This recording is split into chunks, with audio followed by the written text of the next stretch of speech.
Hello दोस्तों, मैं हूँ श्रद्धा। आज फिर एक नई कहानी के साथ। दोस्तों, आपको मेरी कहानियाँ आशा करती हूँ अच्छी लग रही होगी। प्लीज़ इसे लाइक करें, शेयर करें, सब्सक्राइब करें। अगर ये कहीं ना कहीं आपके जीवन में कुछ काम आ रही है तो आप इन कहानियों को पढ़ भी सकते हैं, जिसका लिंक मैंने नीचे डिस्क्रिप्शन बॉक्स में दिया हुआ है। आज की जो कहानी है वो एक राजा के ऊपर है जो प्रजा प्रेमी रहता है, लेकिन उसको परमात्मा से भी बहुत प्यार होता है। लेकिन परमात्मा किसे मिलते हैं और कैसे मिलते हैं, ये कहानी उसी के ऊपर बनी हुई है। तो वही इसमें बताया है, प्रभु की प्राप्ति। एक राजा था, वो बहुत न्यायप्रिय तथा प्रजा वात्सल्य एवं धार्मिक स्वभाव का था। वो रोज़ अपने इष्ट देव की बड़ी श्रद्धा से पूजा पाठ और याद करता था। एक दिन इष्ट देव ने प्रसन्न होकर उसे दर्शन दे दिए और कहा, राजन, मैं तुमसे बहुत खुश हूँ। बोलो, तुम्हारी कोई इच्छा हो तो। प्रजा को चाहने वाला राजा बोला, भगवान, मेरे पास आपका दिया हुआ सब कुछ है। आपकी कृपा से राज्य में सब प्रकार की सुख शांति भी बनी हुई है। मेरी प्रजा भी मुझसे बहुत खुश है। फिर भी मेरी एक ही इच्छा है कि जैसे आपने मुझे दर्शन देकर धन्य किया है, वैसे ही आप मेरी प्रजा को भी दर्शन दीजिए और अपनी कृपा बना दीजिए। तो जो भगवान जी हैं वो बोलते हैं, ये तो संभव नहीं हो सकता। ऐसा कहते हुए भगवान जी राजा को समझाते हैं, परंतु राजा के ऊपर तो प्रजा का मोह बहुत ज़्यादा था ना, तो राजा भगवान से ज़िद करने लग जाता है। आखिर भगवान को तो उसकी एक इच्छा पूरी करनी थी, तो भगवान को अपने सेवक के सामने झुकना पड़ा और वो बोले, ठीक है, कल अपनी सारी प्रजा को उस एक पहाड़ी पर ले जाना और मैं पहाड़ी के ऊपर से सभी को दर्शन दूंगा। ये सुनकर राजा बहुत खुश हो गया और भगवान को धन्यवाद दे दिया। अगले दिन सारे नगर में ढिंढोरा पिटवा दिया गया। कल सभी पहाड़ के नीचे मेरे साथ पहुँचे, जहाँ भगवान आप सबको दर्शन देंगे। अब दूसरे दिन राजा अपने समस्त प्रजा और स्वजनों के साथ पहाड़ी की ओर चलने लगे। चलते चलते रास्ते में एक स्थान पर तांबे के सिक्कों का पहाड़ देखा। प्रजा में से कुछ एक लोग उस ओर भागने लगे। तभी ज्ञानी राजा ने सबको सतर्क किया कि कोई भी उधर ध्यान ना दे, क्योंकि तुम सब भगवान से मिलने जा रहे हो। इन तांबे के सिक्कों के पीछे अपने भाग्य को लात मत मारो। परंतु जो लोभ लालच के वशीभूत प्रजा थी, वह लोग तो तांबे के सिक्कों वाली पहाड़ी की ओर भागी गए। न राजा देखा न भगवान देखा और सिक्कों की गठरी बनाकर अपने घर की ओर चलने लग गए। वे मन ही मन सोच रहे थे, पहले ये सिक्कों को समेट ले, भगवान से तो फिर कभी मिल ही लेंगे। राजा खिन्न मन से आगे बढ़ने लगा। कुछ दूर चलने के बाद चांदी के सिक्कों का चमचमाता पहाड़ दिखाई देने लगा। इस बार जो बचे हुए प्रजा के कुछ लोग थे उस ओर भागने लगे। चांदी के सिक्कों की गठरी बनाकर अपने घर की ओर चलने लग गए। राजा ने उन्हें भी बहुत मना किया, पर उनने सोचा कि हमने पिछली बार तांबे के सिक्के तो छोड़ दिए, भगवान ने चांदी के सिक्के दिए, ऐसा नहीं हो कि इसे भी छोड़ के जाना पड़े और कोई और इसे लूट के ले जाए। इसलिए बेटर है कि परमात्मा से तो हम बाद में मिल लेंगे, पहले इसके सिक्कों को ले जाते हैं। उनके मन में विचार चल रहा था कि ऐसा मौका बार बार नहीं मिलता है। चांदी के इतने सारे सिक्के फिर मिले नहीं मिले, क्या पता। इस प्रकार कुछ दूर और चलने के बाद फिर एक सोने के सिक्कों की पहाड़ी नजर आई। अब प्रजाजनों में से जो बचे कुचे लोग थे, जो राजा के स्वजन थे, वो उधर भागने लग गए, क्योंकि अब उनने तांबा और चांदी तो छोड़ दिया था, लेकिन सोने से बड़ी तो और कोई चीज़ हो ही नहीं सकती। तो वे भी दूसरों की तरह सिक्कों की गठरियाँ लाद लाद कर अपने घरों की ओर चल दिए। अब केवल राजा और रानी ही शेष बचे थे। राजा रानी से कहने लगे, देखो कितने लोभी लालची हैं ये लोग, भगवान से मिलने का महत्व ही नहीं जानते। भगवान के सामने सारी दुनिया की धन दौलत क्या चीज़ है। तो रानी कहती है, सही बात है। रानी ने राजा की बात का समर्थन किया और वह आगे बढ़ने लगे। अब कुछ ही दूर चले पर राजा और रानी ने देखा सप्तरंगी आभास बिखेरती अब एक हीरो की पहाड़ी आई थी। अब तो रानी से भी रहा नहीं गया। हीरो के आकर्षण में वह भी दौड़ पड़ी, जो अभी कुछ समय पहले ही बोल रही थी कि सही बात है, परमात्मा से ज़्यादा और कुछ कीमती नहीं है। लेकिन हीरो को देखकर उसका मन भी डोलायमान हो गया और वो भी हीरो की गठरी बनाने लग गई।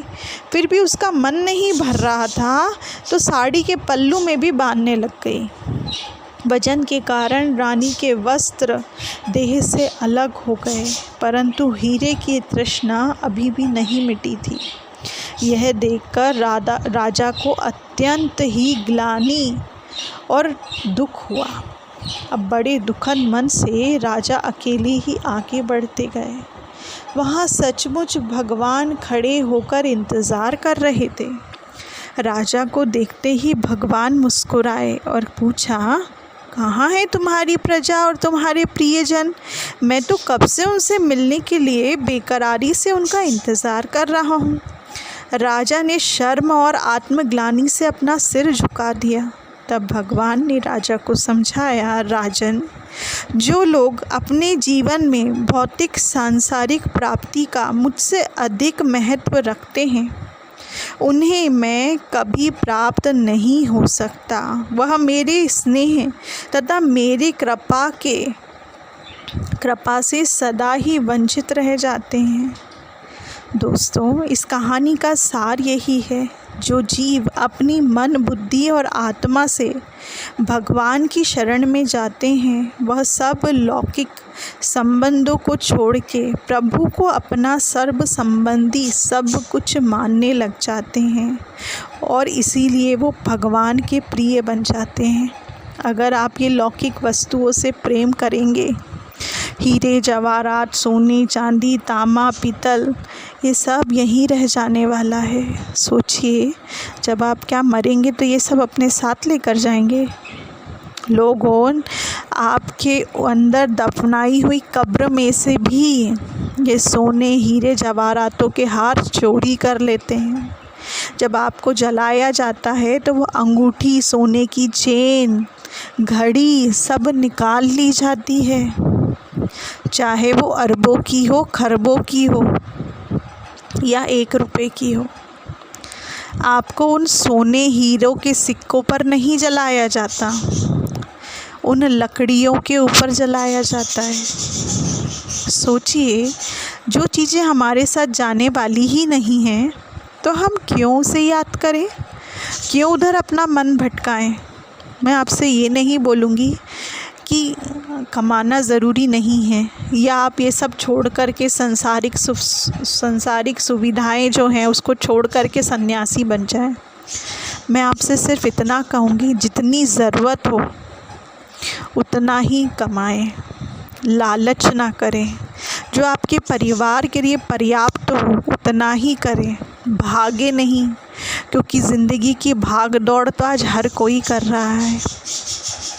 अमन चैन की ज़िंदगी आज हर कोई जीना चाहता है, लेकिन जी नहीं पा रहा है, क्योंकि हमने इन सुख सुविधाओं के आगे अपने आप को अरेस्ट करा दिया है। जितनी ज़्यादा सैलरी उतनी ही ज़्यादा ख्वाहिशें, जितना ज़्यादा पैसा उतने ज़्यादा शौक़। शौक़ को पूरा करने के लिए पैसा कमाना भी ज़रूरी है। पर आप बताइए, क्या ये सब हमारे साथ जाएगा? नहीं ना। तो क्यों ना हम परमात्मा को सच्चे दिल से याद कर लें, जो मरने के बाद भी हमारे साथ रहेगा, जो मरने के बाद भी हमारी कदर करेगा। तो उसको अपना साथी बना ले, उससे प्यार कर ले, तो ये सारी चीज़ें हमारे पीछे पीछे आती जाएगी। हमें इन्हें लेने के लिए भागना नहीं पड़ेगा। तो कितना बड़ा प्रॉफिट हो गया।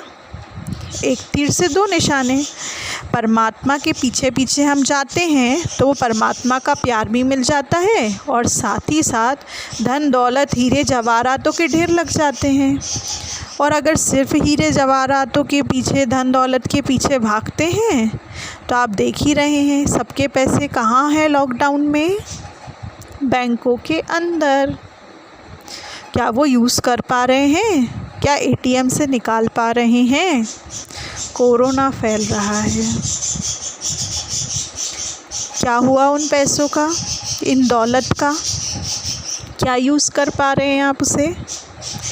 क्यों ना हम परमात्मा को ही याद करके वो अविनाशी कमाई जमा कर लें, जिससे हमारे जीवन में वो अविनाशी सुख सुविधाएं भी बनी रहेगी। और एक बहुत अच्छी बात, जिसके कभी चोरी होने का डर भी नहीं रहेगा, क्योंकि ये कमाई अगर हम करके रखेंगे तो वो चोरी हो सकती है। किसी को पता चल गया इसको खजाना मिला है तो वो लूट लेगा, आपकी जान भी ले लेगा। लेकिन आप परमात्मा से जुड़ गए तो लोग बोलेंगे ये तो साधु सन्यासी हो गया है, इसके पास क्या मिलेगा, ये तो ठीक से कमाता भी नहीं है। तो सोचिए, परमात्मा आपका रक्षक बना या भक्षक? वो आपकी चिंता कर रहा है, आपको बचा रहा है, आपकी ख्वाहिशों को पूरा कर रहा है, आपकी ज़रूरतों का ध्यान रख रहा है कि पैसा ध्यान रख रहा है? विचार ज़रूर कीजिएगा। ओम शांति।